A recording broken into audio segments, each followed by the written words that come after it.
ndokuchingamizai zvakare vana vaMwari kuchirongwa chedu chamazuva ose kunai pastor vatanga kutibata nhasi pachirongwa pano tiri kuedza kubatsirana kupindura mibvunzo yayo togona kunge tiinayo inopinduruka nebhaibheri. Saka namiino yenyu mibvunzo yamuinayo sunungukai kuitumira panhamba dziri kubuda pasi apa iko zvino. Kana ipo paprogram inoi pafacebook, kana muri kuona pafacebook, just post your question, tinoiona tinozoitarisa, Mwari achitibatsira tobatsirana. Takupindura mubvunzo wakabvunzwawo zvakare neimwe hama yedu iye pachirongwa chino, ari kuti yekonai pastor, Jesu aidzidzisei panyaya yaDavid yekudya chingwa musanctuary kwaakaita maererano nesabata. Nai pastor, Jesu aida kuedza kuti kudii paakataura nyaya yekuti hamuna kuziva kuti David akadya chingwa chaifana kudyiwa nevaprista chete uri musi wesabata. What was Christ teaching in regards to the Sabbath? Regai tiende nyaya yacho toiona pana Matthew chapter 12 verse 1 to 4. Matthew 12 verse 1 to 4. Not here. At that time, Jesus went through the grain fields on the Sabbath, and his disciples were hungry, take note of that, and began to pluck heads of grain and to eat. And when the Pharisees saw it, they said to him, "Look, your disciples are doing what is not lawful to do on the Sabbath." But he said to them, "Have you not read what David did when he was hungry, he and those who were with him, how he entered the house of God and ate the showbread, which was not lawful for him to eat, nor for those who were with him, but only for the priests?" Nyaya David yekudya chingwa nenyaya yesabata zvapindirana papi? Now, all right, fine. Ndanga ndatsanangura then ndozoverenga mavhesi.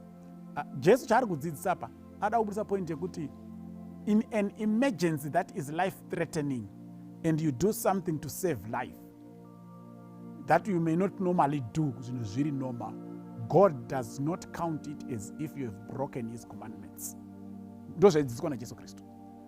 Vanhu vaane nzara vakutoziya, vanga vafamba vana kumbobika vana kuvatenga, but vari kupfuura nemumunda mokuti vanogona kutotanha vakadya vakararama vachibva vaita izvozvo. Now what the disciples did zvakuinterpretwa namaFarisei ari kuakiza panapa. Vakati vapinda mumunda vapura, vacheka kuda kuti vakohwa, vakapura, vakagrinda, vakakuya, vakagadzira chikafu vakadya. Saka the accusation was huge.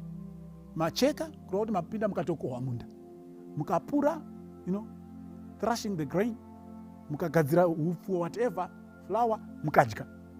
Ndo yanga iri accusation yacho. It was not as easy as ndiri kupfuura musi wesabata ndichienda kuchechi ndona mango ndotana mango ndodya as we think. The Pharisees were accusing them of going through the whole process of harvesting and preparing food.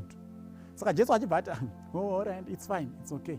Ko David wani akadya chingwa chaifana kudyiwa nevaprista.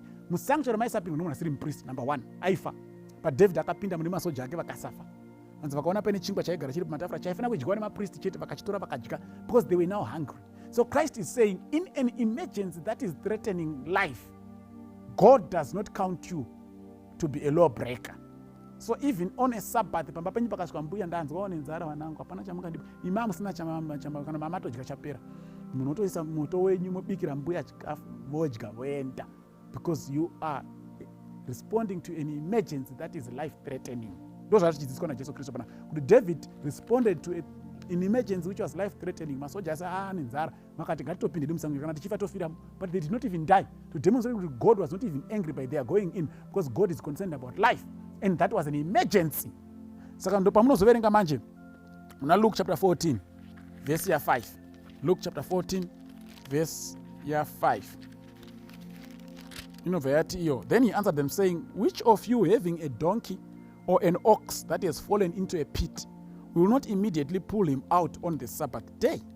Pane here anoti mombe yake kana chifuko chake chikawira mugomba uri musi wesabata anochisiya kuti haisiya iri mundozoidobudisa sabata rapera, kana kuti you will immediately pull it out. That is an emergency which is life threatening, and God does not count you kuti wachikora murayiro. Ndozvachidzidziswa naJesu Kristu kuti kana iri an emergency which is life threatening, ndosaka even manesi nemadoctor they must go and attend to emergencies kuchipatara. God does not say they are breaking the Sabbath.